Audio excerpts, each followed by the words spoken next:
कि देश भर में क्या बड़ी खबरें रही हैं वो हम आपको बताने की कोशिश करें तो खबर नंबर 1 पर है, उत्तर प्रदेश से आई है, जहां पर दलित समुदाय के एक व्यक्ति ने खाने की प्लेट को छू लिया था शादी में, जिसके बाद आरोपियों ने उस व्यक्ति को पूरी तरीके से पीटा और इस मामले में पुलिस ने 7 लोगों के खिलाफ SC/ST एक्ट के अंतर्गत मुकदमा दर्ज किया गया है। खबर ये सामने आई है वजीरगंज गोंडा जिला के अंतर्गत, जो कि यूपी के आता है। वहां के नौबस्ता गांव के अंदर शुक्रवार की रात एक शादी समारोह के अंदर दावत खाने आए कुछ लोगों के भोजन की थाली से एक दलित युवक ने छू ली थी। इससे नाराज 7 लोगों ने उस दलित युवक की जमकर पिटाई की। ना केवल पिटाई की बल्कि घर जाकर भी उसको बुरी तरीके से पीटा। इस मामले में पीड़ित की बहन ने युवक के पीटने का मामले का मुकदमे दर्ज करवाया और इस मामले में पुलिस ने SC/ST एक्ट सहित विभिन्न धाराओं में 7 लोगों के खिलाफ मुकदमा दर्ज किया है। पुलिस का इस मामले में कहना है कि रेणु नाम की महिला ने मुकदमा दर्ज करवाया है और उसका छोटा भाई लल्ला जो है गांव के एक शादी में चला गया था। वहां उन्होंने कुछ लोगों की प्लेट छू ली थी, जिसकी वजह से उसे बुरी तरीके से पीटा और संदीप पांडे नाम के आदमी ने उनको और उनके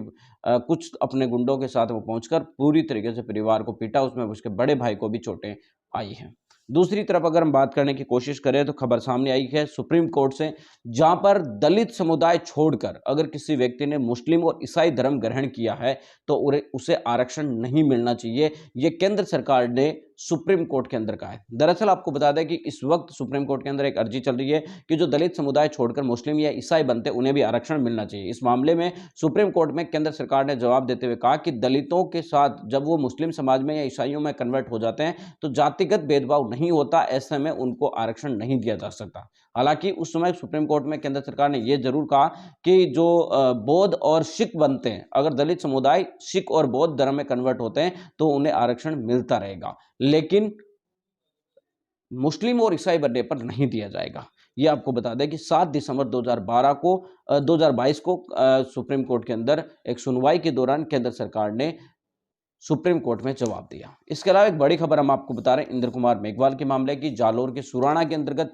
इंद्र कुमार मेघवाल को आप जानते ही होंगे। इंद्र कुमार मेघवाल के पीड़ित परिवार पर आज एक बार फिर से हमला हुआ है।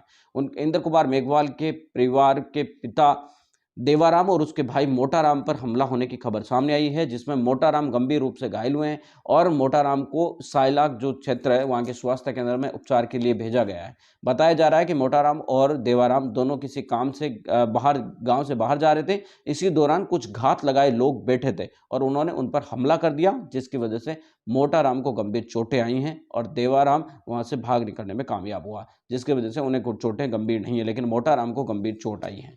इसके अलावा बहुजन समाज पार्टी की सुप्रीमो मायावती जी ने आज चीन और भारत के सैनिकों के बीच में जो संघर्ष होने की खबर सामने आई थी, उस मामले को लेकर न केवल सैनिकों की तारीफ की बल्कि बहुजन समाज पार्टी के अध्यक्ष मायावती जी ने जो सरकार है उस पर जमकर निशाना भी साधा। बहुजन समाज पार्टी के अध्यक्ष मायावती जी ने कहा कि जो चीन और भारत के बीच तवांग में संघर्ष हुआ और इस पर जो काबू सरकार नहीं पा पाई है, इसके लिए उन्होंने चिंता भी जताई और सैनिकों की उन्होंने तारीफ की कि सैनिकों ने वास्तव में बहुत ही सराहनीय और जबरदस्त प्रशंसा के साथ जिस काम के लिए वो जानी जाती है उसी के हिसाब से उन्होंने काम किया। बीएसपी अध्यक्ष ने अपने ट्विटर हैंडल से लिखा कि अरुणाचल प्रदेश के तवांग में भारत और चीन की सेना के बीच खूनी संघर्ष और उसमें कई सैनिकों के घायल होने की खबर अति दुखद व चिंतनीय। यूक्रेन युद्ध के परिणामों से पीड़ित और सहमी दुनिया में भारत चीन सेना के बीच नए संघर्ष पर तुरंत कूटनीतिक तरीके से काबू पाना जरूरी है। वहीं आपको बता दें उन्होंने आगे लिखा, भारतीय सेना ने चीन के साथ ताजा मामले में एक बार फिर से जैसे को तैसा मुंह तोड़ जवाब देकर अपनी परिस्थिति के अनुरूप काम किया है, जो काफी ज्यादा सराहनीय है। लेकिन अब सरकार की जिम्मेदारी बनती है कि वो कुशलता दिखाएं और इसका जवाब दें। मिलेंगे इस वीडियो में के साथ, तब तक आपसे लेते विदा। लाइक कीजिए, कमेंट कीजिए और शेयर करना बिल्कुल ना भूलें।